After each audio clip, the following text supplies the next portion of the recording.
Congress Party na Irang ase Loisinaba Hotnabagi mahutta Wakai ngangduna leire haina leingak pairiba BJP ki MLA Kh Ibomcha ngarang media da phongdokkhiba adu yamna Laibak thiba amani haina Manipur Pradesh Congress Committee MPCC ki Spokesperson S Shyamcharan na phongdorakli BJ Road ta Laibak Congress baba na pangtokhiba pau mifam amada wafam asi phongdokladuna mahang makha tana hai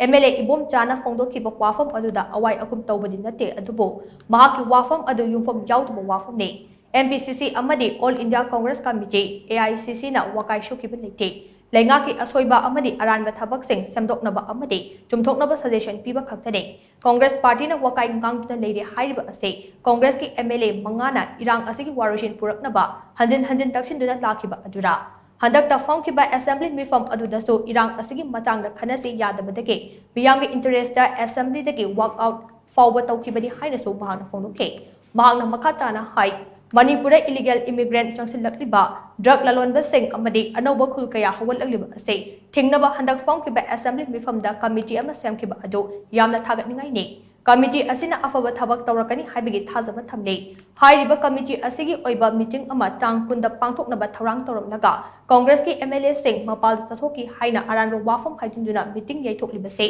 maram chade committee asida MLA Kh Ibomcha masamakshi yawlibane ngasi fawbada BJP na semkhiba committee sing mathaw ningthin amata pangthokte hainasu mahakna maral sikhi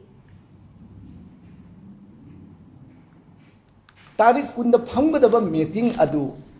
Congress ki MLA na mapanda leigibadagi yeithoi e haidina ngarang makki statement aduda spokesperson ikai khunajari bachina haigriba wafamache praja miyamna lana ugini madu natte tarik kunda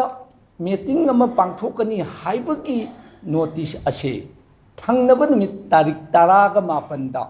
reason namata pidana meeting ase yeithoi e haidana notice am thoel karigumba tarik tara mapan gi notice ti thomdarbagadi tarik kun gi meeting ji soidana pangtho angani haibagi akoi thajabani asigumba thajaba meeting asida karigumba kharti soidana khanagani haibase masi yam chummaba 2-24 2-36 haibा लेंबा यारोइदबा वाफम जुनेबा अदुबु करिगुंबा मरम अमत्ता पीदना तारिक कुंदा तवदबा meeting दु तारिक 10 गा मापनदा reason अमत्ता पीदना येथोय ए हाइदना notice अमा थोई अदु ओरगदी spokes person ओइबिदिबा MLA के Ibomcha मसासु आउसी committee असि member नेबा मा खंगदबा जालाबा